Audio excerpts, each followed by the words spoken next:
Howdy doody buckaroonies, and welcome back to another episode of sad minor chords with reverb on them. If you're looking for a great way to waste an afternoon, I highly recommend looking up reviews of high-end audiophile power cables online. It is truly deeply fascinating stuff.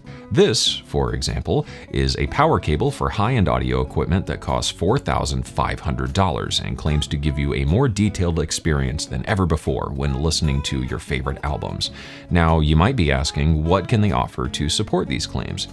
Well, not a whole lot. Seemingly by their own admission with their advertising and listings, at least from what I could find, you simply have to hear it to believe it, and presumably this is because you need to turn up the music so loud to drown out your inner thoughts about spending $4,500 on a fucking power cable. Similar to the world of high-end audiophile power cable equipment, the software versus hardware debate seems to rage on forever in an eternal battle on internet forums between people who know everything about everything and apparently have nothing better to do with their lives than sit there and scream at each other on the internet. I'm sure we've all encountered these people at some point or another online or in person who love to just bitch and moan that software will never be as good as analog and the real thing and real music and whatever because it just sounds thin or isn't quite there yet. So in the spirit of getting everyone all riled up and in a fightin' mood to leave some spicy comments down below, today I wanted to share, I guess, a few of my own thoughts on this whole thing and share with you 5 reasons that hardware is better than software and 5 reasons that it is definitely not, because I've been getting asked about this quite a bit recently since I've started doing some hardware videos on the channel, so I figured I would put my thoughts out into the open. Today's video is also brought to you by Perfect Circuit, an awesome independent music retailer with a great selection of toys ranging from everything to high-end boutique-y Eurorack stuff to audio interfaces to MIDI controllers and beyond. Perfect Circuit has awesome support as well, which I think is really invaluable when you're shopping for gear. So even if you don't know what you're looking for and just browsing, or maybe have some questions about getting your first MIDI controller, their staff can help guide you through the process every step of the way and make sure you get the perfect piece of gear for your studio. So if you're looking to pick up some new gear, or maybe thinking about taking the leap into the wacky world of hardware for yourself, you can check out my affiliate link down in the description below. It gives me a small kickback, so it really does help to support the channel so I can make more videos like this one, and you get awesome gear, so kind of a win-win for everyone. First up, let's talk about 5 reasons I really like hardware compared to software, and I think the first big one is that, to me at least, hardware is often just more inspiring, and this is a bit more of an abstract thing, but I think it is an important point and is probably the number one thing that keeps me coming back to the world of hardware gear. When you're working with hardware, one of the big things, at least to me, is you have this tactile feedback on what you're doing, and you have actual physical knobs and buttons and sliders and stuff, and that gets you into this certain loop and this certain zone and this certain workflow, and at least up until this point, that's not really something I've experienced in software. The closest I've come to that is maybe using my Keylab Mark II as a MIDI controller with all of the macros learned to something like the Arteria V collection, which sort of gets you in the same ballpark, but it's just not totally quite the same. One of the other big things with hardware to me is that I don't have to stare at my screen to use it. I don't know about you, but sometimes it just sucks you out of the zone of working on a track when you're sitting there just clicking stuff over and over and over and pulling up this window and going to this menu and right-clicking on this thing.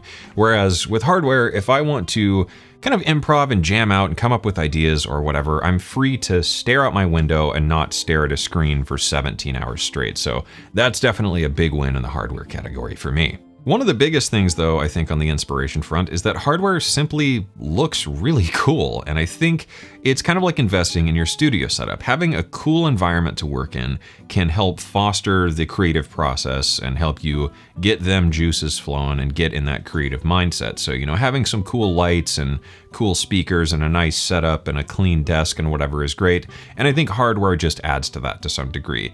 I walk in my studio, I see all my stuff, and I say, okay, I'm ready to create something. And with software, it's not quite the same. It doesn't really have that instant, like, boom, wow, ready to make stuff factor. One of the other big things in the category of hardware is that I find myself doing a lot less work in the mixing stages because I am very limited by hardware, and that is, in my opinion, actually kind of a good thing. Often when I'm working with hardware, I'm going through the presets and maybe tweaking them a bit or designing a lot of sounds from scratch, and because of the way hardware works, I have to record it as audio into my DAW, and it is printed in there, and that is that. It's not like I can open the plugin again and change the settings, so I find myself having to think things through a lot more and make sure that I'm designing and using sounds that complement each other nicely.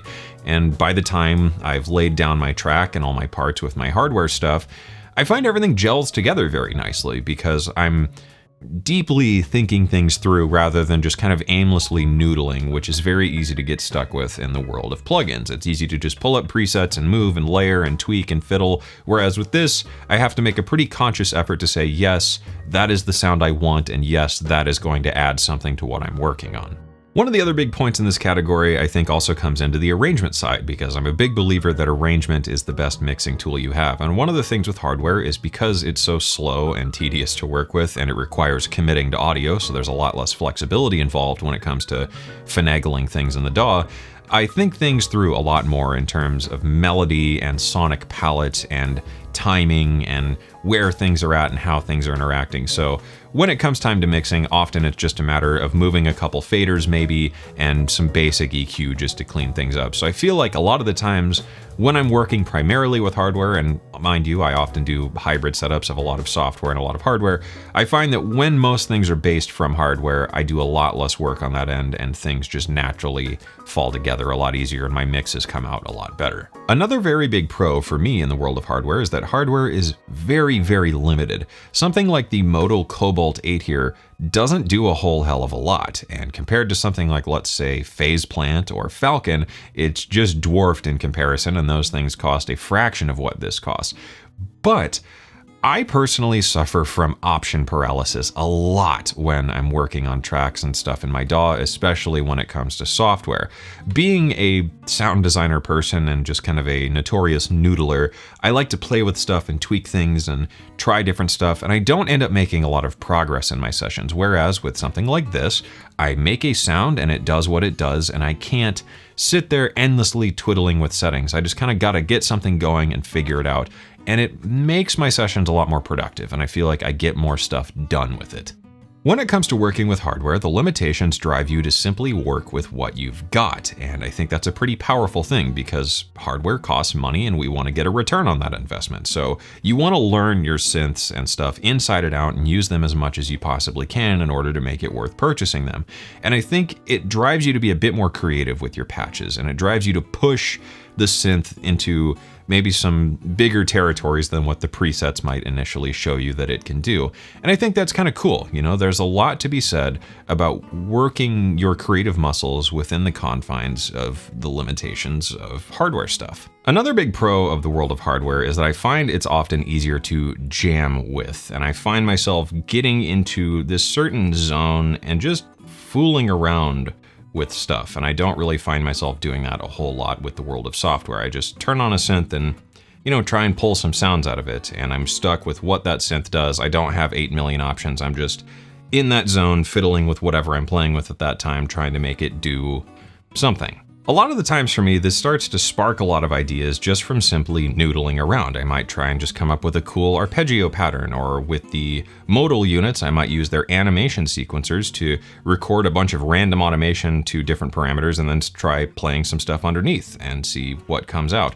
But one of the biggest things to me, I think, is that there's something about having a physical hardware unit in front of me that inspires a lot of what-if scenarios. You know, what if I tried routing the filters in serial instead of parallel on the Blofeld? What if I did some filter FM on the peak? What if I tried to do an entire song using only the Cobalt? Or what if I wanted to make a really cool pad from the Argon, but put it into Paul Stretch or something like that? And I just don't find myself doing that a whole lot with the world of software. There's just something about, like I said, that creative zone I find myself getting in that ultimately I just feel like I get more unique and interesting results from hardware rather than software, which to me is interesting. I would personally think it would be the opposite because software is just so much more powerful, but I find a lot of the times I just get cooler stuff and cooler ideas going. Another very big pro of the world of hardware is that it doesn't require my computer to be on. I don't know about you, but sometimes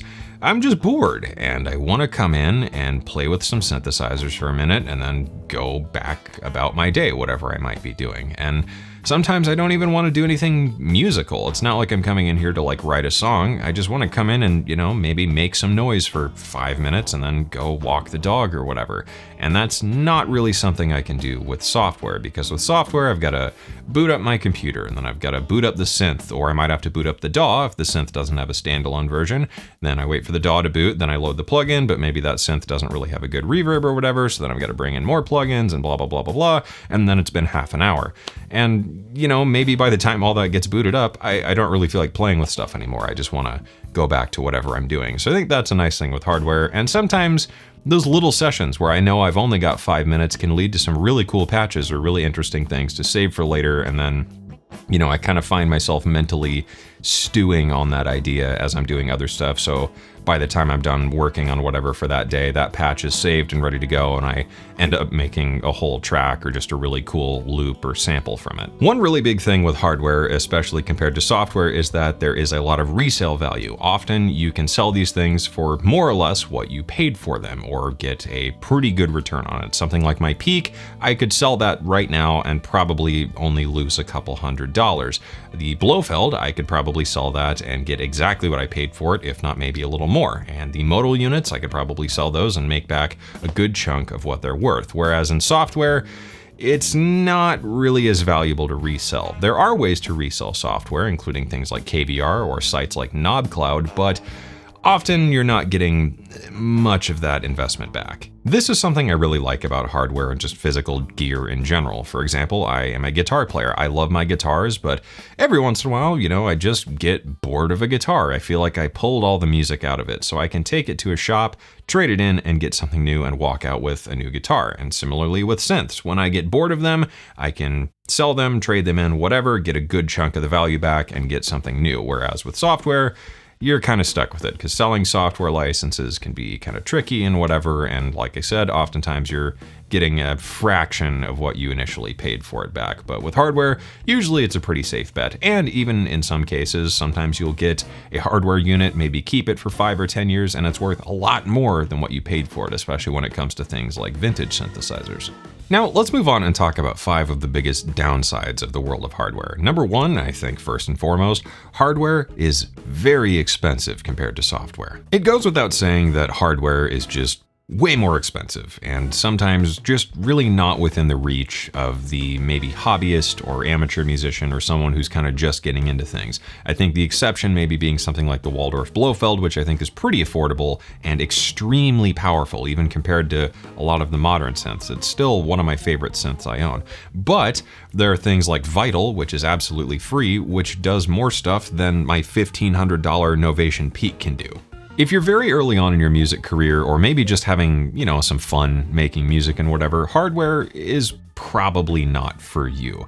A lot of the times it's very expensive. It's probably beyond the reach of what you want to invest in what may be kind of a, a side gig or a hobby or whatever. And oftentimes I feel like people who get hardware when they're early on into music feel very frustrated because, as I mentioned, it's very limited in what it can do. There are free synths out there that do infinitely more than any of these things can do combined. And for a little bit of money, maybe, $200-300, you could buy a paid soft synth that will do a gajillion different things and sound really amazing doing it. I think something like Dune or Rapid would be a prime example of this. Purely speaking, in terms of dollar for dollar value, I think software will always be the better buy than hardware. There's just way more to it for the money. But it is probably worth noting here that there is stuff that is exclusive to the world of hardware that computers simply can't do due to maybe limitations of processing power or just limitations of the medium. So there is some stuff that is exclusive to hardware that computers can't do quite yet, but I'm sure as computer power grows and grows and grows, that is just going to become an ever shrinking gap that's going to be pretty pointless in probably 10 or 15 years. Following through on that point, one of the other big points for the world of software is it just has way more features than hardware ever could. Like I said, even free synthesizers can do more than all of this hardware stuff here can. This is because it's just easier to cram features into a soft synth than it is a hardware synthesizer. I mean, adding layers and adding more voices, adding more physical outputs, adding an analog filter, developing really good reverb algorithms, adding in an analog chorus or delay or whatever, all that stuff costs a lot of money, and it's just not possible to fit everything into a hardware synthesizer. There's just a bit of picking and choosing that has to go on to say this is the product and this is what it does. Whereas in software, you really don't have any limitations other than just, I guess, your user interface, usability, and the overall processing power of a computer. You could really make software as stupid complicated as you want to. At the time of making this video, at least, I think the Cadillac of synthesizers is probably the Waldorf Iridium, which costs $2,500 and is the closest thing I can think of to a true plug-in in a box, because it does a whole hell of a lot, but it is incredibly expensive compared to software, and compared to software, there's software that does way more than the Iridium could ever do and costs a fraction of that price. Like I talked about a bit earlier, hardware can be extremely limiting. Something like a Juno, for example, only does a handful of things, and I think, especially for people who are beginners or whatever, that can feel very frustrating and boring and like it's just a waste of time. So that's something to keep in mind, especially when it comes to the world of hardware. If you come from a software background, you're probably going to have to dial your expectations in a little bit when it comes to what you're going to be able to get out of a hardware synth comparatively. As I mentioned before, though, I think this lack of features is also part of what makes hardware so inspiring, at least for me, because it's a bit more restrictive and it forces you to work with what you got. So sometimes that can be a good thing. Probably one of the biggest downsides to hardware versus software is that it is very slow to work with. It's not like working with plugins where you can just call up as many of them as you want, lay down a bunch of MIDI, and then tweak the settings later, open the project again in a month and tweak some more settings. Maybe it gets a feature update and you get to do all this new stuff and whatever.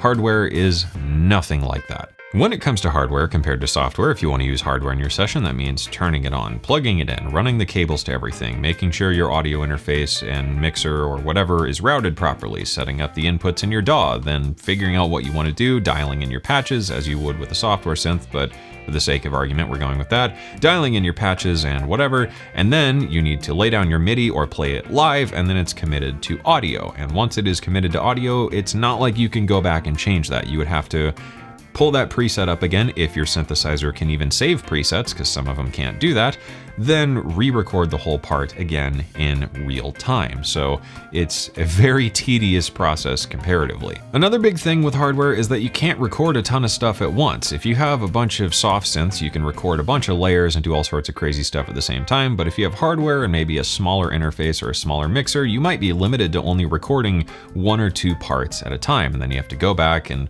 move cables around and plug things back in and then record the next parts and all that. So that's a big limitation with the world of hardware. You have to manage your expectations in how a session is going to go, and you have to learn kind of how to work in that zone and that environment. Another very big pro in the world of software is that it's simply more flexible. I think this just goes without saying, but it is worth mentioning here. Something like Arturia Pigments, for example, can do additive synthesis, it can do granular synthesis, it can do some basic FM stuff, it can do some virtual analog subtractive stuff, it can do wavetable synthesis, it can do a lot of sample-based things. It's got a bunch of effects, so it's got 2 effects buses, then it's got 3 sends, then it's got a gajillion different types of filters, it's got a sequencer, it's got tons of modulation, it can do generative stuff on its own, and blah, blah, blah, blah, blah, and you can get it for only a couple $100. Whereas something like the Blofeld or maybe the Peak or whatever, it just does what it does. It's a wavetable synth and it's got some filters and some effects that aren't that good, and that's pretty much it. It does some cool FM stuff and it sounds a bit weird. The Peak is like a virtual analog synth that's got some wavetables, it's got a nice filter, but that's all it does. I can't really drag in a sample and turn it into something. Whereas in software, it's really a lot more open. There's a lot of software out there that can do a whole lot of things, making it a lot better of a value for the money. Of course, as some of you may have noticed, the hardware I have here in front of me is all pretty powerful stuff, at least by modern standards, and does a lot of different things, but Some hardware does barely anything, and a hardware synth may be as simple as just a couple of oscillators and then maybe, if you're lucky, a reverb and delay. So it's a very different world than working in software where there's 8,000 features and effects and, you know, doing everything all in one plugin versus having to record this and do some extra stuff in the DAW to it. Finally, one of the biggest downsides of all, I think, that people maybe overlook a little bit is that hardware requires physical space. It's a thing, and it's gotta go somewhere. This is a bit of a weird downside, but it is something I currently struggle with a lot, especially in this room because it's such a small room. Luckily, we'll be moving soon and I'll have a much bigger space to work in, but it's not something that ever goes away, especially when it comes to hardware with keyboards attached. That's why I'm a big fan of these desktop module synths that are a bit smaller and I can fit in a smaller setup. But some of the larger, you know, keyboard ones that have a full-size keyboard or whatever, it's massive, and you've got to have multi-tiered keyboard stands like I do behind me there. And even then, this is only going to hold 2 of them. If you buy another one, you're going to need another tier. And if you buy more, you might need to buy a whole nother keyboard stand, and that starts to really add up. Beyond that, it means running cables, which can be a mess. I don't know about you, but my cable management over here in the area, which remains unseen on YouTube, is just an absolute nightmare. I'm always having to change things out, plug things in, move things around, swap cables, add more cables and whatnot, and you don't really have to do that with software. Now, obviously, I'm pretty fortunate in that I have a separate space for my studio and my workroom and whatever, but that isn't the case for everyone. You might be working out of a studio apartment or maybe even in a shared room, and you simply can't take up the whole room with a bunch of synthesizers. I know if I started stacking up synthesizers in the living room, my wife would probably kill me. All this is to say, of course, one of the biggest advantages of software is that if you're just getting started or whatever, or you want to have a bunch of different options, like maybe something like the Arturia V collection, it's not going to take up anything more than a bit of space on your hard drive. It's not going to fill your room with a bunch of gear and whatever and cables running everywhere. It's a really great way just to dive into synthesizers without having to have a bunch of garbage and cables and stuff everywhere all over the place all the time. So to cap everything off here, for those of you wondering if you should maybe buy your first hardware synthesizer, I think if I could go back and advise myself of all this, I would say it's probably best to buy a decent MIDI controller before anything else. Like I talked about a bit before, my Arturia Keylab Mark II back there is one of my favorite MIDI controllers because it's got all these controls and sliders on it, so I can actually learn those to my favorite plugins and use my Keylab, which is just a MIDI controller, as a hardware synthesizer by using the macros and sliders and stuff to control all the popular parameters of the synth. So it's like having a hardware version of your favorite synth plugin. So that's a good way, I think, to maybe understand the appeal of hardware before going full beans and actually buying something. If you're looking to pick up some hardware as well, don't forget that today's video is brought to you by Perfect Circuit, and if you want to pick up some gear for yourself, whether that's a new MIDI controller or your first hardware synth, you can use my affiliate link down in the description below. Ultimately though, with all this said, I would encourage you to remember that there's really no wrong way to make music. Hardware is great, software is great. I don't think one is necessarily better than the other. To me, in the end, it's just about whatever inspires me to make some music and or just get the job done. As long as it's something that I'm using, I'm happy with it. I could care less if it's hardware or software a lot of the time. And that brings us to the end of this video. So what do you think? Do you prefer hardware? What hardware do you like? Do you prefer software, or maybe you like a little bit of a mix of both? Let me know your thoughts down in the comments below. That wraps everything up for this one, so thank you for watching. I hope you enjoyed it. I hope you liked it. I hope you maybe learned something, and I hope this encourages you to get out there and make something awesome. Thanks for watching. Be sure to like and subscribe, and I will see you guys again soon.